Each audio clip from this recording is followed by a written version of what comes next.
is based on the work of my office. It's my clear finding, my clear assessment that there are grounds to believe that presently Rome Statute crimes are being committed in Darfur by both the Sudanese armed forces and the Rapid Support Forces and affiliated groups. 7.1 million people have been displaced in Sudan, internally displaced in Sudan since April. 1.5 million people have fled to neighboring countries around Sudan. More than 555,000 Darfuris have fled into Chad up to December of last year alone.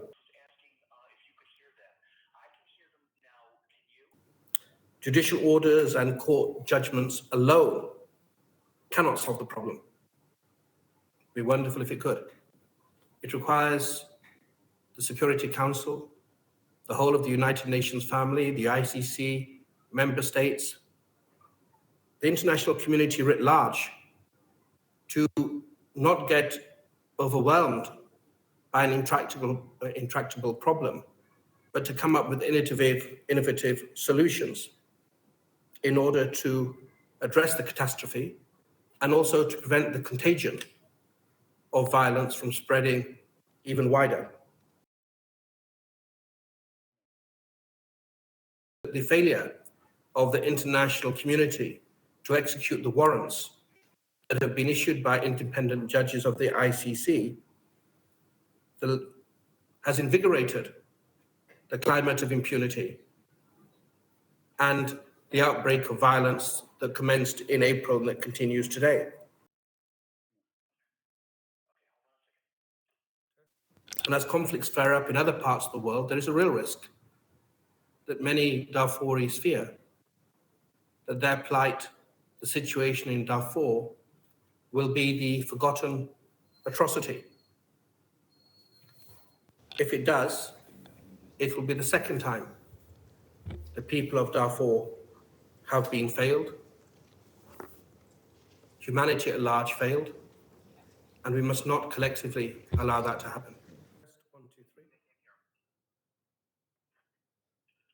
وإننا نؤكد أن القوات المسلحة ليست داعية حرب، ولكنها لا بد أن تتصدى لذلك العدوان، وأنها تعمل جل وسعها على انتخاب أهداف حسب ما تقرره خلايا الاشتباك والاستهداف الموجودة بمراكز العمليات المختلفة التي تراعي فيها مبادئ وقواعد الدولة الإنساني ما أمكنها ذلك.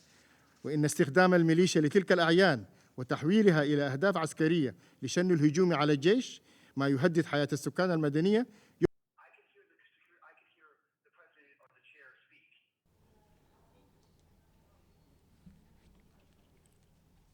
Since the beginning of the conflict in April 2023, different forms of conflict-related sexual violence, including rapes, gang rapes, abductions, sexual slavery, and exploitation, trafficking, sometimes used as a tactic of war, have been reported in all conflict-affected areas, in particular in Khartoum, Al Jazeera, Darfur states, and the Kordofan regions.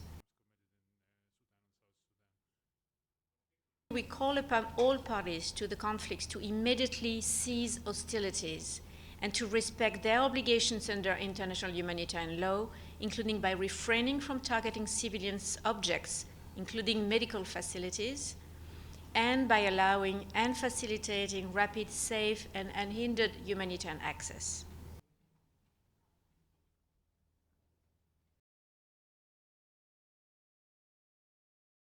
International law must be upheld at all times, and justice and accountability must be ensured for all violations.